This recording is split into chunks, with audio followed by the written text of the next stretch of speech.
Est-ce que les Français ont de moins en moins envie de travailler? Pourquoi le travail est devenu de moins en moins intéressant? Est-ce que c'est à cause d'un manque de motivation générale? On va parler de ces changements majeurs dans le monde du travail en France qui pourraient avoir de graves conséquences sur notre économie et notre société dans cet épisode 233 du podcast Fluidité. Alors restez à l'écoute. Avant de commencer, je voudrais vous dire que sur mon site françaisavecfluidité.com, on propose des cours privés avec des tuteurs natifs et très sympas pour pratiquer votre conversation en français ou même préparer un examen ou un entretien professionnel. Mais on propose aussi le Club VIP, une grande communauté d'apprenants pour pratiquer votre français en groupe. On fait entre 8 et 10 chats Zoom par mois, toute l'année, où on fait différentes activités pour pratiquer et pour parler avec confiance. Mais il y a aussi plein d'autres avantages. Pour avoir toutes les informations, les liens sont dans la description ou alors vous cherchez Français avec fluidité pour trouver mon site web. Bonjour à toutes et à tous et bienvenue dans mon podcast dédié à l'apprentissage du français. Aujourd'hui, on va parler d'un sujet un peu cliché mais qui est très actuel. Est-ce que les Français veulent de moins en moins travailler? Est-ce qu'ils veulent faire de moins en moins d'efforts au travail? On va aussi parler de la situation des jeunes et de l'intelligence artificielle. Dans cet épisode, on ne va pas exactement parler du temps qu'on passe à travailler, mais plutôt pourquoi les Français ont une vision du travail qui a complètement changé. Peut-être que vous savez déjà, en tant qu'apprenant, que les Français sont réputés pour être d'éternels insatisfaits et qu'ils manifestent dès que quelque chose ne leur plaît pas.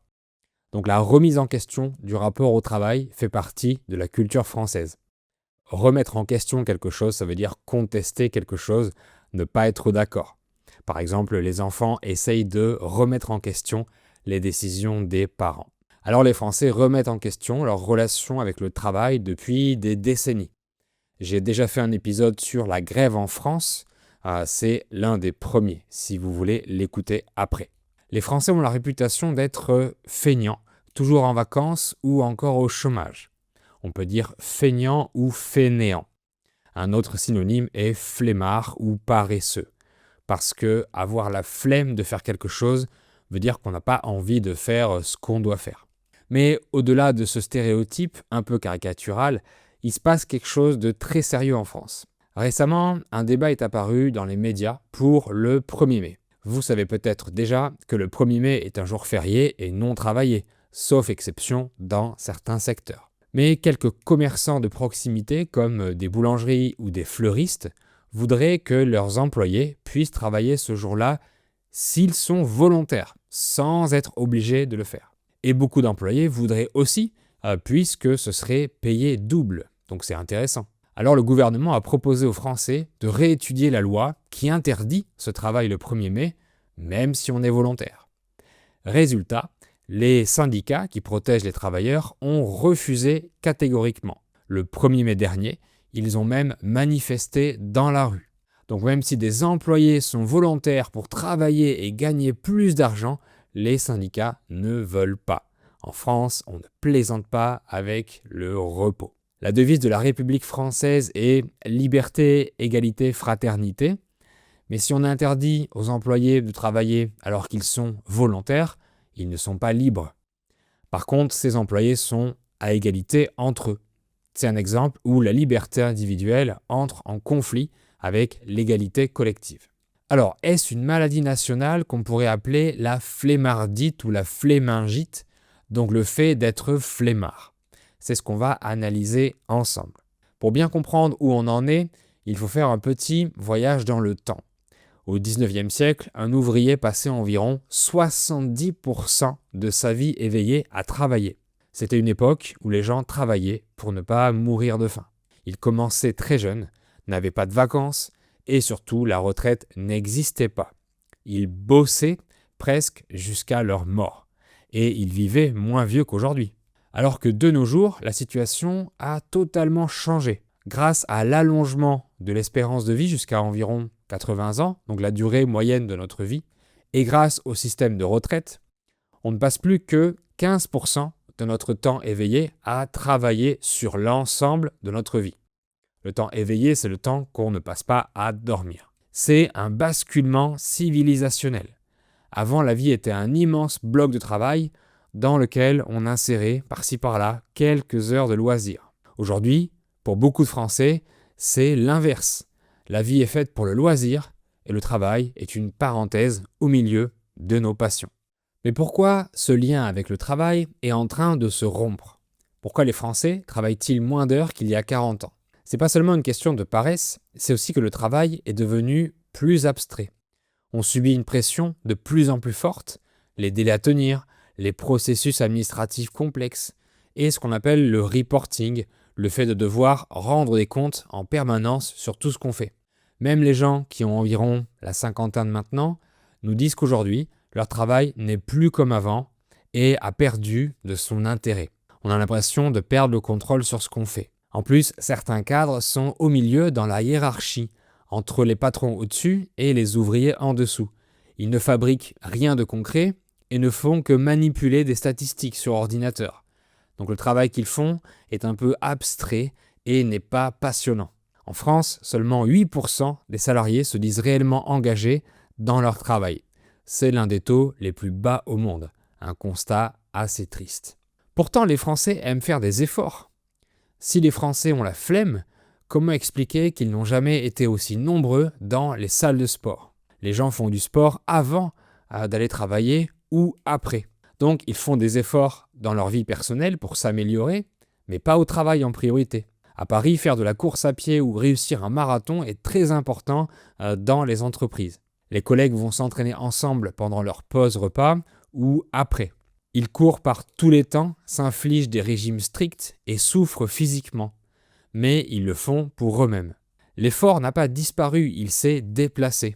On refuse de s'épuiser pour un patron, pour la société ou pour la croissance du pays, mais on est prêt à se dépasser pour notre propre bien-être ou notre performance personnelle.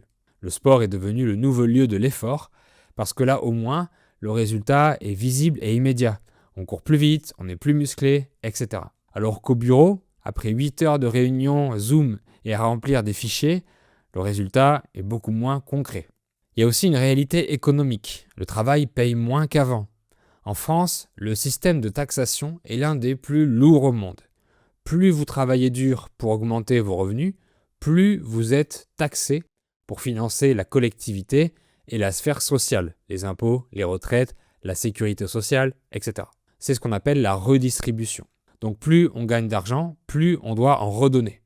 C'est beau théoriquement, mais pour un jeune qui débute, ça veut dire que les efforts au travail ne rapportent pas grand-chose. Quand ils voient que le prix de la vie et de l'immobilier explose et que leur salaire stagne, ils se découragent. Parlons maintenant de ceux qui sont les plus critiqués, les jeunes de la génération Z, les personnes qui sont nées entre la fin des années 90 et le début des années 2010. Si vous discutez avec des restaurateurs en France, ils vous diront qu'ils ne trouvent plus personne pour servir ou pour faire la cuisine. Les jeunes ne veulent plus faire de petits jobs physiques, ne veulent plus travailler le week-end, etc. Et il y a plusieurs raisons à ce phénomène.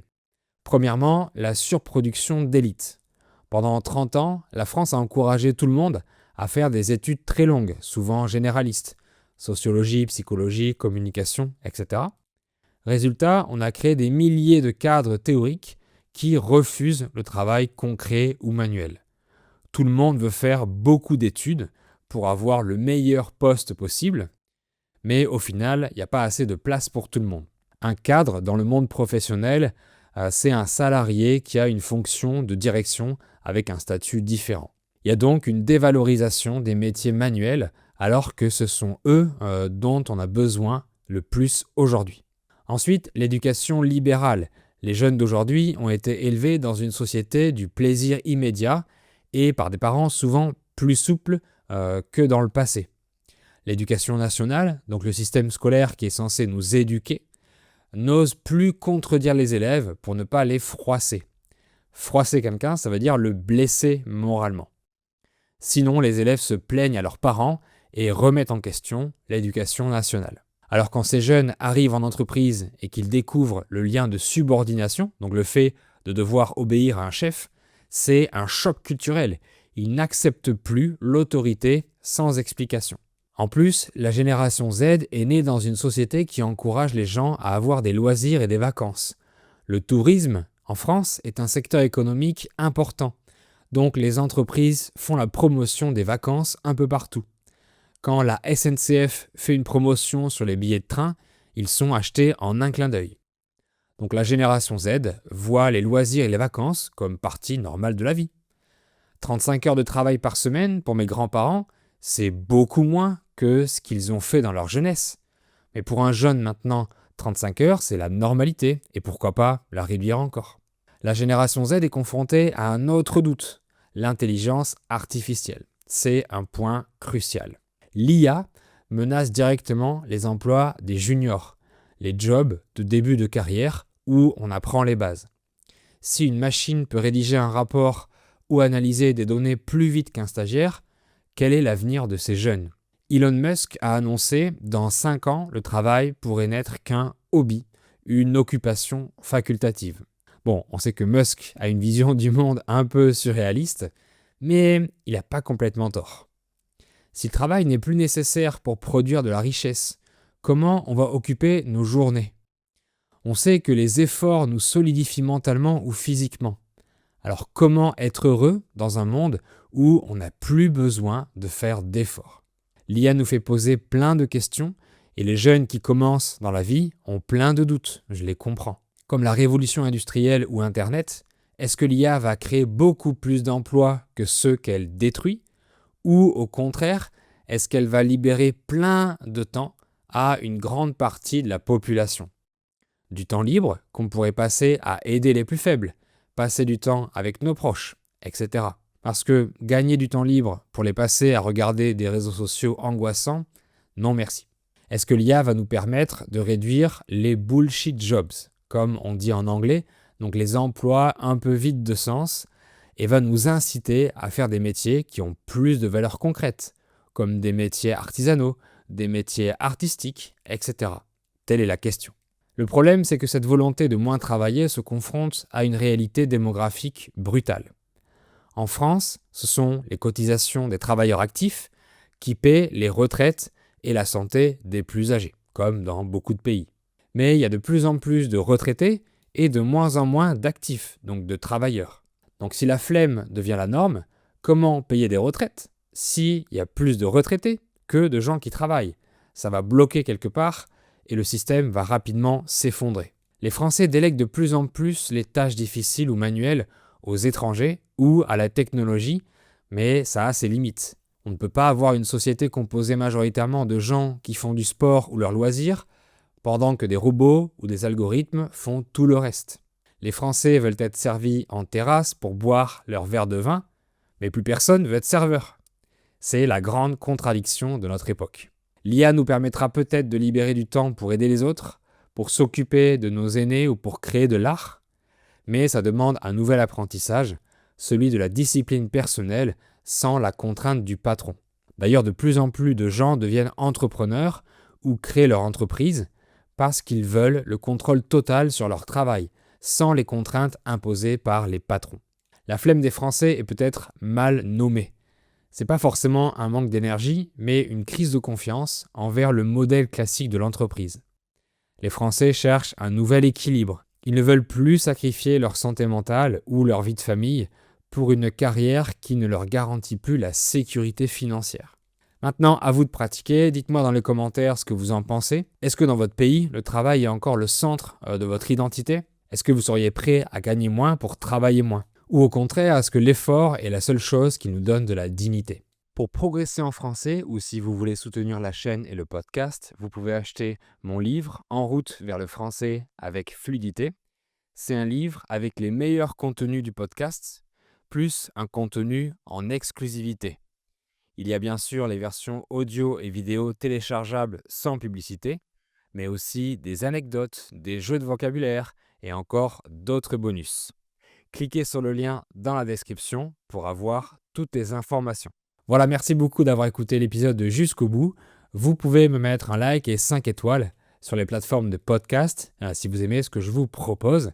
Et moi, je vous dis à très bientôt.